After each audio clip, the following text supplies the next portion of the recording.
मुख्यमंत्री तथा अर्थमंत्री दायित्व थिबा श्रीयुक्त मोहन चरण माझी एही 2024-25 वर्षर पूर्णांग बजेट उपस्थापन करिसेंती।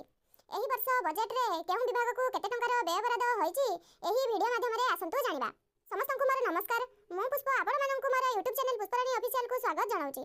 आम ओडिसा रे बजेट पास होई अछि। आसंतु एही वीडियो माध्यम रे जानिबा केउं विभाग को केते टंका लेखा बजेट पास करा जाईची। प्रथम रे जानिबा इस्पात और खनि विभाग पई 456 कोटी 38 लाख टंका, सेहि परि शक्ति विभाग पई 3355 कोटी 28 लाख, अबकारी विभाग 240 कोटी 91 लाख, ग्राम्य उन्नयन विभाग 9456 कोटी 3 लाख, उच्च शिक्षा विभाग 3477 कोटी 83 लाख, स्वास्थ्य विभाग 21200 कोटी, दक्षता विकास विभाग 1582 कोटी 76 लाख टंका, महिला और शिशु विकास पई 15180 कोटी 91 लाख टंका, एमएसएमई पई 747 कोटी 48 लाख टंका, विपर्यय परिचालन पई 422 कोटी 51 लाख टंका, मिशन शक्ति पई 2761 कोटी 52 लाख टंका, ओडिया भाषा साहित्य पई 419 कोटी 82 लाख टंका, पर्यटन विभाग 817 कोटी 95 लाख टंका,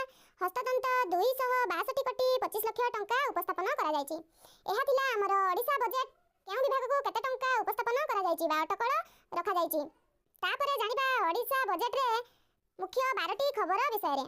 प्रथम रे होउछि सुभद्रा योजना पई 10000 कोटी टंका, सीएम किसान पई 1935 कोटी टंका, आयुष्मान योजना पई 500 कोटी टंका, ओडिया अस्मिता पई कर्पस पंथी 200 कोटी, मुख्यमंत्री जनजाति जीविका पई 200 कोटी, समृद्ध कृषक योजना पई 5000 कोटी, पुरी श्रीमंदिर पई कर्पस पंथी 500 कोटी, प्रधानमंत्री सूर्य घर योजना पई 100 कोटी, भत्ता हैला 3500 टंका, महानदी तट उन्नयन प्रकल्प पई 50 कोटी, पीएमसी स्कूल पई 25 कोटी, शिशु कर्कट चिकित्सा पई 25 कोटी। एहा थिला ओडिसा बजेट रे उपस्थापन करा जायतिबा समस्त विभागर व्यय बरादर अटकळ।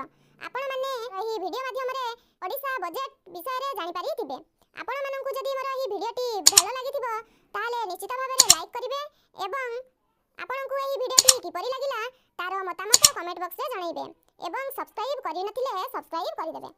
आपण माने वीडियो रा शेष पर्यंत जडी होई रहितिबारु आपण माननकु अशेष अशेष धन्यवाद।